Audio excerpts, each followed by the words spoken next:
Rebonjour. Voilà, on m'a demandé un petit tuto pour avoir une méthode de travail sur les groupes de 3, 5, 7 ou 9 que l'on applique sur des doubles croches. Donc surtout avoir une méthode de travail qui est cohérente par rapport à tout ce qu'on a bossé jusque maintenant. Donc par rapport à votre technique et votre indépendance surtout. Vous trouverez aussi sur le site pas mal d'exemples pour intégrer ce genre de groupe, donc les groupes impairs. Et pour celui qui veut vraiment se perfectionner là-dessus, je lui conseille un livre, un bouquin. Moi j'ai travaillé un peu là-dessus, j'ai pas tout bossé, mais je travaille un peu là-dessus. C'est un livre de Gary Chaffee qui s'appelle Technique Pattern. Et là, à la fin du livre, là, il mélange vraiment pas mal de groupes. Il mélange même les groupes pairs, impairs. Donc, et là, lui, il va même jusque le ternaire aussi. Donc voilà, donc, celui qui s'intéresse, c'est une petite info. Petite parenthèse qui est importante, ce tuto, il ne s'adresse pas aux débutants. Mais si vous êtes débutant et que vous avez des questions, n'hésitez pas aussi à les poser, que ce soit sur la technique, que ce soit sur la musique, ou que ce soit sur la théorie aussi. Donc j'essaierai de vous aider au mieux.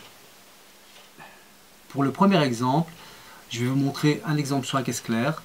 Je vais vous montrer la feuille déjà, donc c'est des groupes de 5. Je vais vous montrer le premier exemple. Voici la feuille. Voilà. Donc vous voyez qu'il y a 3 exemples. Donc je vous montre le premier, comme je vous l'ai dit. Je vais vous montrer le premier et ça, il va falloir l'appliquer à toute la technique que l'on a bossé jusque maintenant. Donc je suppose que vous avez bossé tout ce qui est technique intensive sur le site. Si pas, il faut vous y mettre. Donc ça veut dire qu'au minimum, il va falloir appliquer ces phrases en coup simple, en coup double, en flat aussi. Ça peut se bosser en flat aussi, même si c'est un peu plus compliqué.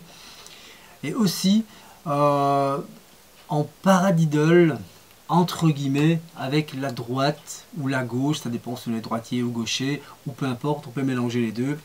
Avec la droite qui dite sur les accents et le reste en remplissage. Voilà, là on peut inverser chaque fois les doigtés des paradiddles, c'est fait pour ça.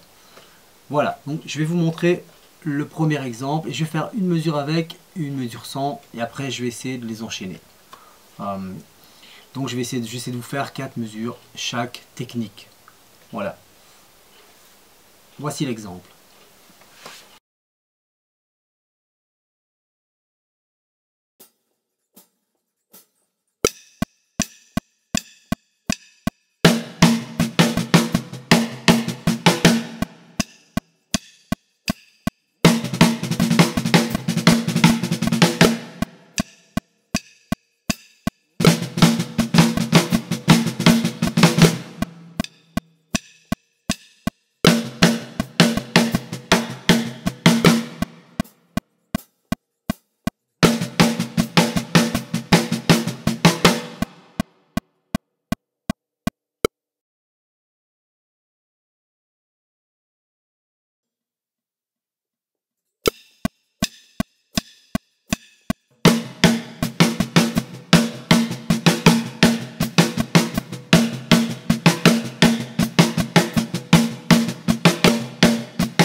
Voilà, j'espère que ce tutoriel va pouvoir vous aider à trouver une bonne méthode de travail pour intégrer les groupes de 3, 4, 5, 7, 9 ou même les groupes pairs. Ça peut s'appliquer à tous les groupes. Voilà. Surtout, n'oubliez pas aussi une chose, c'est qu'il n'y a pas toujours besoin d'être compliqué en musique. Il n'y a pas toujours besoin d'avoir des groupes hyper compliqués dans toutes les musiques. D'accord? Ça, il faut les utiliser à bon escient, comme on dit. Voilà, c'était quand même une petite parenthèse qui était importante. Je vais vous montrer un dernier exemple ici, mon avis sur un rythme, et je vais partir un peu improviser, je vais m'amuser un petit peu. Voilà. N'hésitez pas à aller voir le site, il y a des cours, il y a des vidéos, il y a plein de trucs. N'hésitez pas, si vous avez des questions, je suis là pour répondre, et si je peux vous aider encore une fois, je le fais du mieux que je peux. A bientôt, ciao.